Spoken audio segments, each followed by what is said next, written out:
Belajar tidak mengenal usia. Saya sependapat dengan pernyataan tersebut. Sebab kenapa? Dengan belajar akan menambah wawasan maupun menambah keterampilan yang akan kita miliki. Sebagai guru tentunya diharapkan selalu meningkatkan kemampuan dalam hal mengajar.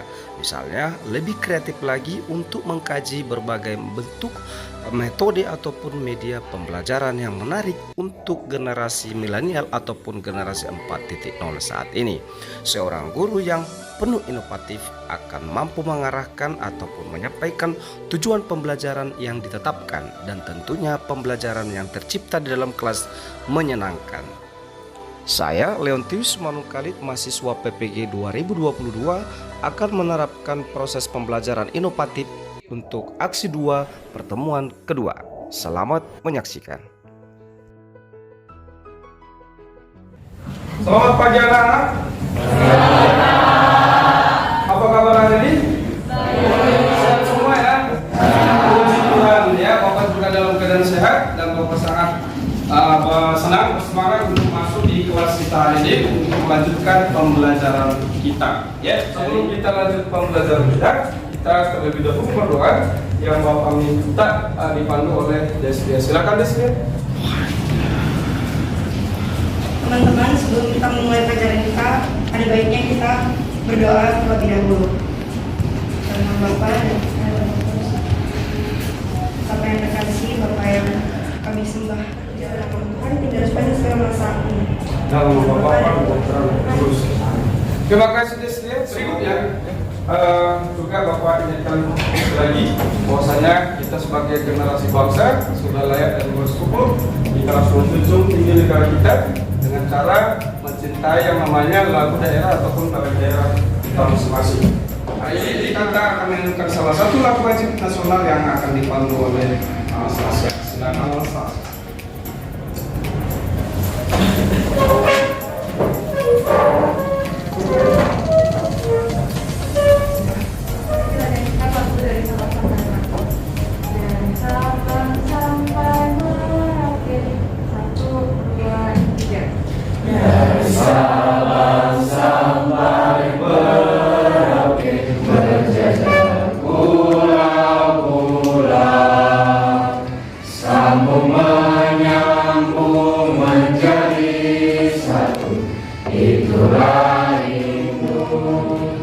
Menjunjung tanah airku Indonesia. Terima kasih Anastasia. Silakan duduk semuanya. Kita akan ambil absen. Semalam semuanya hadir. Hari ini juga hadir semua. Ya, tepuk tangan untuk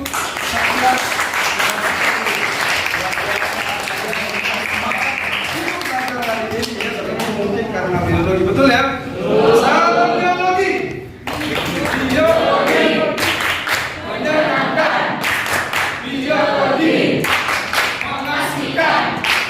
Biologi luar biasa. Ya, kalau semalam kita belajar terkait organ maupun saluran pencernaan.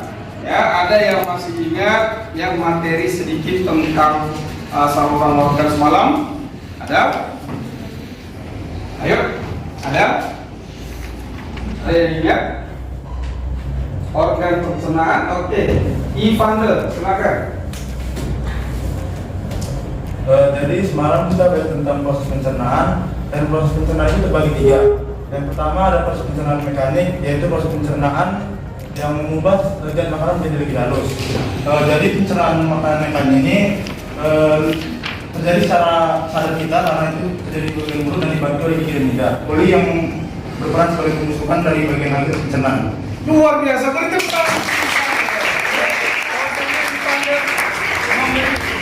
Terkait proses pencernaan yang terjadi ya, ada 3 tadi yang dijawab oleh si Evander. Berikutnya, ya, oke, ya, Kristi, silakan.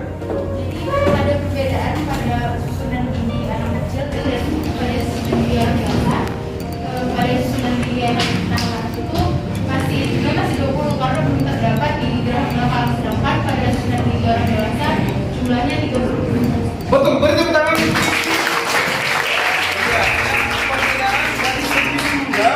dan batas usia maksimum untuk penyembuhan pertumbuhan daripada biji tersebut. Nah, dalam kehidupan kita sehari-hari terkadang banyak sekali permasalahan-permasalahan keterkaitannya dengan sistem pencernaan. Mungkin ada secara tiba-tiba dirasakan oleh seseorang, atau ada bahkan mungkin mitos-mitos. Nah, kita harus patahkan beberapa mitos terkait sistem pencernaan atau penyakit-penyakit pencernaan. Karena hari ini kita akan membahas tentang penyakit atau kelainan pencernaan. Nah, biasanya ada orang tua berpesan sama anak-anak, terlebih pada masih anak-anak kecil. Sama orang dewasa mungkin sudah paham, ya. Mungkin orang tua berpesan dilarang berbicara sambil makan, ya, atau bernyanyi sambil makan. Pernah dengar kan? Nah, kira-kira apa tujuannya? Ya, angkat tangan. Ya, kan? Biar agar makanannya itu tidak terselak atau tidak nyangkut di kerongkongan. Iya, agar tidak salah masuk intinya. Ya, artinya bahan makanan itu kan masuk harus pencernaan. Bukan ya. Ada yang di sini yang sudah didiagnosa penderita. Ada? Mary? No. Ada ya? Oke, kalau misalnya kamu hendak tampuk, kira-kira apa yang kau alami? Sakit di bagian perut. Berikutnya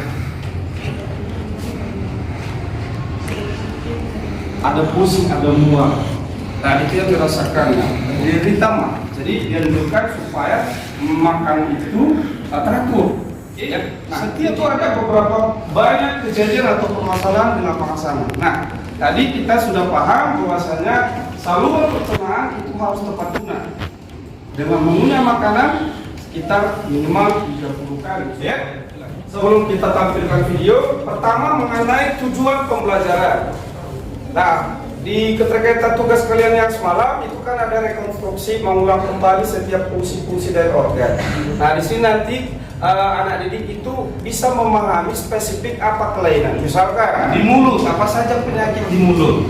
Salah satunya terkait karang gigi, ya, bau mulut, serostalmia dan sebagainya. Banyak penyakit yang berkaitan dengan mulut. Adakah bahwasanya nanti penilaian di sini sama seperti semalam, ada penelitian pengetahuan terkait dengan tanya jawab 1 hari ini berdiskusi, kemudian nanti ada langsung kuis 15 menit sebelum kita selesai materi, lalu keterampilannya kerjasamanya saat berdiskusi, menerima pendapat teman, tidak bentuk-bentukan. Kita simak materi tadi. Setelah mengetahui organ-organ kemudian dibagikan, ya, saluran organ-organ domestik atau disebut sebagai efisiensi fisik itu. Lalu yang kedua berdasarkan kerusakan fungsi organ-organ dalam penyakit pertama yaitu akibat kekurangan nutrisi tertentu. Penyakit pencernaan oleh karena kekurangan nutrisi, misalnya pencernaan yang namanya organ pencernaan mulut dan di dalam bagian-bagian organ lain. Ada yang pertama itu serostalmia, karena saluran pencernaan dibuatlah jenis teknologi untuk mencegah ataupun mengobati yang ada. Baik, di situ tadi sudah sama-sama kita menyimak bahwasanya banyak sekali jenis penyakit yang menyerang sistem pencernaan maupun kelenjar, ya. Dan masih banyak lagi penyakit-penyakit yang lain, ya. Salah satunya ada hati, ya. Di situ tidak ada, saya pastikan karena itu nanti dibahas di SPC. Ya. Dari video yang kita simak tadi, ya, oke, boleh saya ada yang mau bertanya atau ada yang memberikan kesimpulan sementara terkait kelainan pencernaan. Oke, ada? Ya, silakan.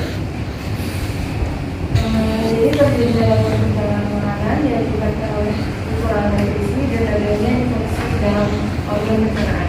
Iya, bagus sekali bertepatan dari bahan makanan itu sendiri dengan pola makan yang tidak sehat, ya, ataupun gangguan mikroorganisme. Ya, baik, ada lagi? Ya, silakan. Dari sini. Jadi yang dapat saya simpulkan itu adalah mengenai busung apa. di mana busung lapar yang terjadi pada seseorang itu bukan dikarenakan dia kekurangan makanan, melainkan kekurangan bahan makanan yang mengandung protein. Tepuk tangan untuk diskusi. Hari ini kita lanjut kembali untuk diskusi kita. Ya, saya akan bagikan dari KPD-nya seperti biasa. Saya bapak bagi menjadi 4 kelompok. Ini kelompok 1, kelompok 2, kelompok 3 di sana digabung tadi 4 di sana. Silakan kita berdiskusi sekitar 40 menit. Silakan ya. Silakan. Mejanya digeser.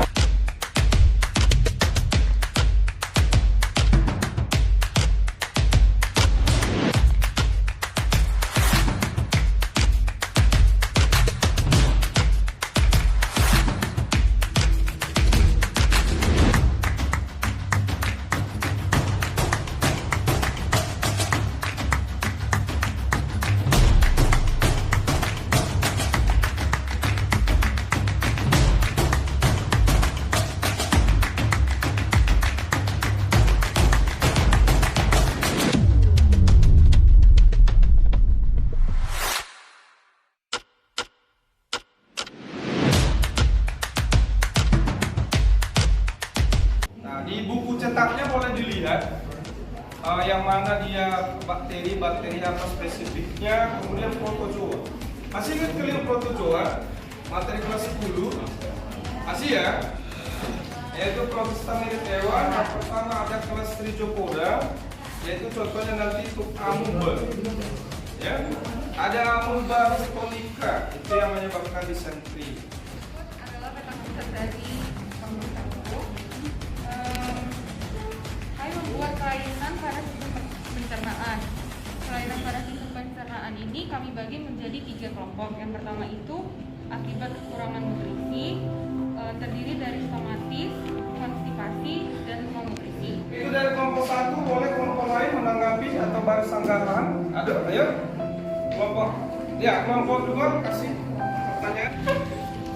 Saya Graciela dari kelompok 2 ingin bertanya, mengapa pada saat terjadi sakit gigi tidak dianjurkan untuk mencabutnya secara langsung? Apakah benar ada hubungannya dengan saraf pada mata? Terima kasih. Malnutrisi yang disebabkan oleh kekurangan gizi. Jadi malnutrisi itu kekurangan gizi. Jadi kalau yang lebih banyak kekurangan gizi yang disebut dengan kwashiorkor. Nah, kalau kekurangan gizi itu bisa berupa kekurangan gizi secara protein, karbohidrat, dan lainnya. Oke, terima kasih kelompok 4.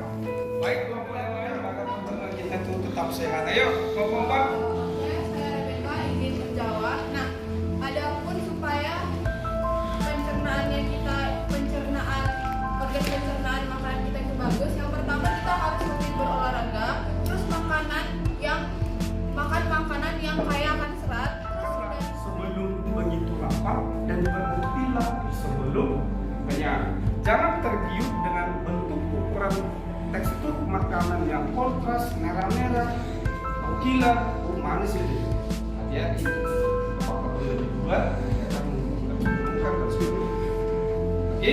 Nah, itu ada beberapa banyak kejadian atau permasalahan dengan makanan. Nah, tadi kita sudah paham bahwasanya saluran pencernaan itu harus tepat guna.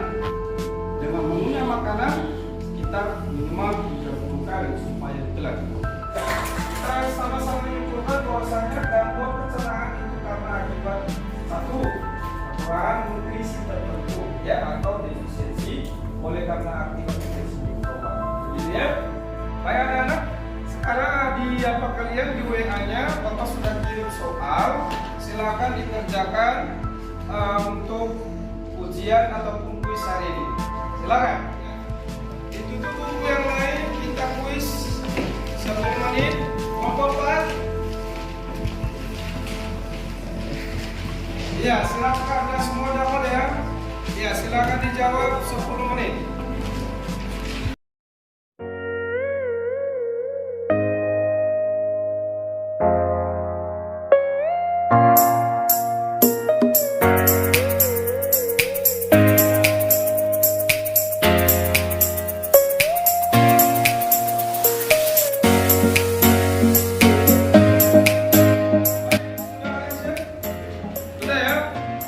Waktu sudah selesai.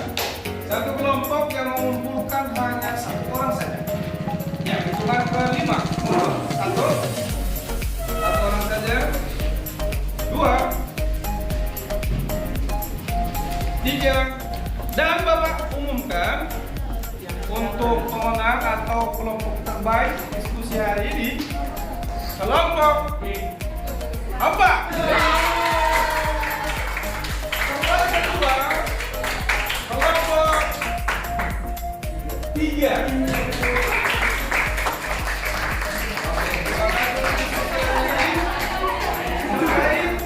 Tugas kalian yang sudah Bapak sampaikan tadi di pengantar tujuan, supaya mengadakan kunjungan lapangan terkait mendata penyakit yang terjadi yang didata oleh satu puskesmas atau klinik atau rumah sakit. Oke, teknis kerjanya data semua penyakit yang di sana terkait pencernaan, lalu bahas setidaknya 5. Boleh langsung ditanyakan sama dokter atau pihak medisnya.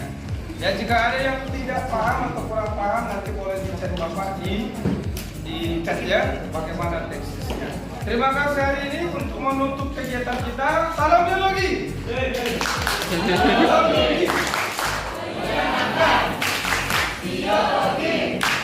Memastikan biologi luar biasa.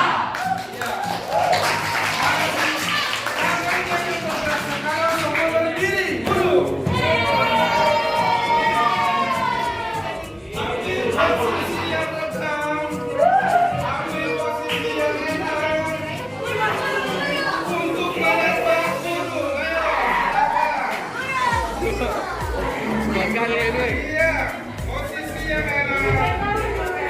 Sudah, ya tadi sudah ototnya kerjanya. Sekarang kita siap-siap menembak.